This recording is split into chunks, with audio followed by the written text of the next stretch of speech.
We are back mga kalapatids dito sa JM Brothers Love.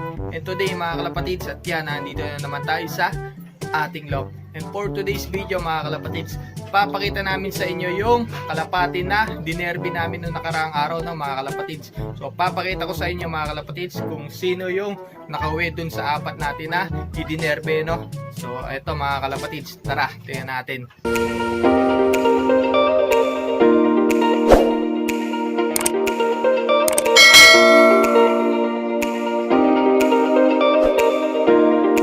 So yan na nga mga kalapatid, at bago namin kayo i-update dun sa idinerby namin noong nakaraang araw. So pakita ko muna sa inyo yung anak ni Sadel tsaka ni Kalawang, no?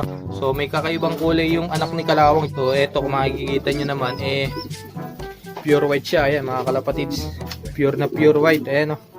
Pati ito kanya, pati yung paa nya, pati pakpak tsaka yung ulo mga kalapatids, pure white, purong puti. So possible na may lahing puti itong dalawa na to, alin kay Kalawang o kay Sadel. Ayan o mga kalapatids, ang ganda na itong kalapati na to, pure white. Swerte ng makakakuha na ito, swerte ng mabibigyan na ito. Ayan o, ang ganda na itong kalapati na to, pure white siya mga kalapatids. Ayan o, ayan, ang ganda. So ito pa isa mga kalapatids, kung makikita nyo naman, hindi siya kakulay nung isa, no, na puro puti. So may suksok lang siya mga kalapatids na puti dito sa bandang dulo. Pansin nyo, medyo maliit siya. Ayan, hindi siya kasi laki nung isa, yung purong puti natin, no. Ayan. Ito, lagyan na natin sila dito. Ayan.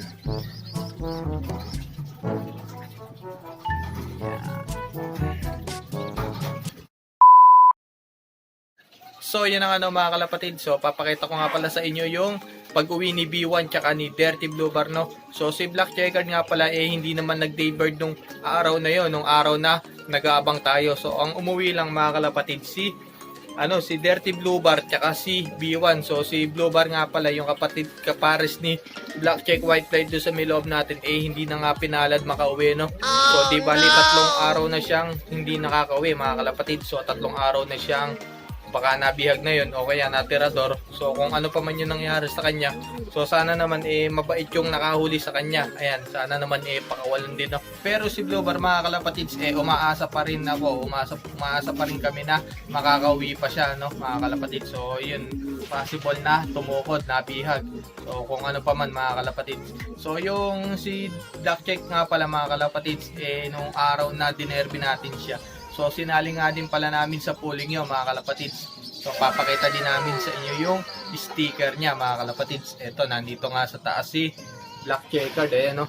So si Black Checkered nga pala mga kalapatids, wala na siyang kapares. So kahit nandiyan si Dirty Blue Bar, so wala na din talaga siyang kapares mga kalapatids, dahil pinagpalit na siya sa ibang hen mga kalapatids. Pero bago namin mga kalapatids, bago namin pakita yung bagong kapares ni Dirty Blue Bar mga kalapatids, pakita muna namin sa inyo yung arrival na video natin dun kay Dirty Blue Bar tsaka kay B1, no pag-uwi nila mga kalapatids. A few moments later. Ito mga kalapatids, meron na kaming pauwi dito. Ayun si B1 mga kalapatids, hindi ko na ready agad yung camera natin. So eto mga kalapatids, dito sumulpot, tapos dito agad dumiretso. Ayan mga kalapatids, si B1. Ayan, no. So ayan, iinom agad yan mga kalapatids. Ayan, no, oh.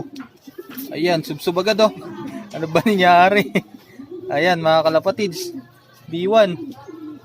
So 3 na lang yung kulang natin. Ayan, no, halos naligo na siya dyan. Oh. Galing nito. So ang oras ng uwi niya 10:26 mga kalapatids. Ayan, no. So siya yung nauna. Ayan, no. Oh. Galing. Naligo na. So ito mga kalapatid, si Dirty Blue Bar. Ayan, no. So may kasabay siyang dagit. Ayan, no, isa. Kulay Blue Bar din. Ayan, no. Ayan mga kalapatids, Dirty Blue Bar. Ayan. So pangalawang ibon mga kalapatids, ito yung inumin.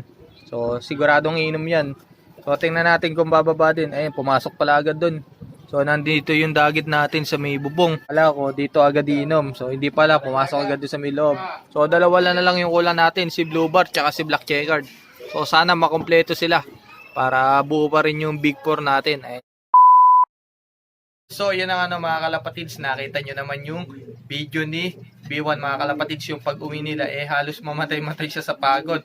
So, halos sumubsob siya doon sa may kanyang painuminan dito sa Bitaas, no. Napakalayo kasi mga kalapatids nung derby na yun mga kalapatids. Lapuan sa Santiago Isabela, 221 kilometers yun mga kalapatids.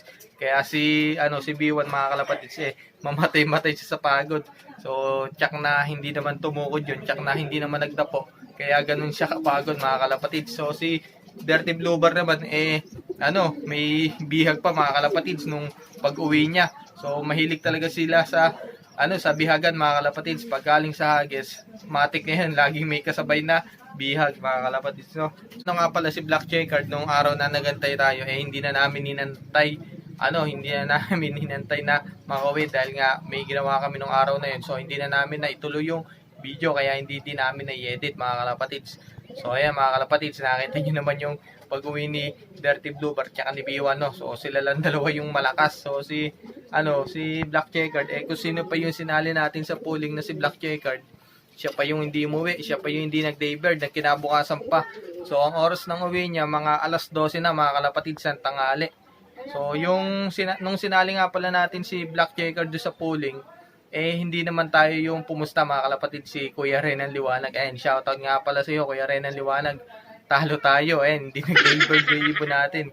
Cut-off ang kinalabasan. So, ito mga kalapatids, pakita na natin yung bagong kaparis ni Dirty Blue Bar. So, ito mga kalapatids, bago namin pakita yung bagong kaparis ni Dirty Blue Bar, silipin muna natin si Black Checkered. So ayun si Black Checkered mga kalapatid. So kaya hindi siya makapasok dito, nakasara to. So hindi din na siya pumapasok dahil nga hindi na siya kaparis ni Dirty Blue Bar mga kalapatids. Ayan. So ayan, may sticker pa ayan mga kalapatids. So hindi ko na kinlaki yung kanyang sticker, hindi ko na tinanggal yung sticker niya dahil nga cut-off na. Kahit natin yan, i-clock natin yan mga kalapatids, sobrang baba ng speed niya, baka 200 lang dahil nga kinabukasan pa umuwi. Ayan si Black Checkered. So eto, tingnan natin yung bagong kaparis si Dirty Blue Bar. So eto na nga mga kalapatids yung bagong kaparis ni Dirty Blue Bar. So ayan mga kalapatids, makikita nyo naman ang bagong kaparis ni Dirty Blue Bar, si B1 mga kalapatids. So dahil si Black Checkered kinabukasan pa umuwi, pinagpalit agad dito kay B1 mga kalapatids, possible na pares na silang dalawa dyan. So ayan mga kalapatids, walang yatong Dirty Blue Bar na to. Hindi lang nag-daybird umuwi si Black Checkered, pinagpalit agad mga kalapatids, ayan, hindi na sila pares ni Black Checkered. Ito na si B1 mga kalapatids, yung bagong kapares niya, So ayan mga kalapatids, makikita nyo naman pares na sila dyan. So lalong bibilis to mga kalapatid, si B1 lalong bibilis umuwi ito. Pero hindi pa rin natin alam kung sa susunod na hagis natin sa Ilagan Isabela naman, hindi natin alam kung uwi sila mga kalapatid. Kailangan natin i-kondisyon ng maganda yung kanyang katawan, ayan. So ayan mga kalapatid, hanggang dito lang muna yung ating video, Maraming salamat, ingat.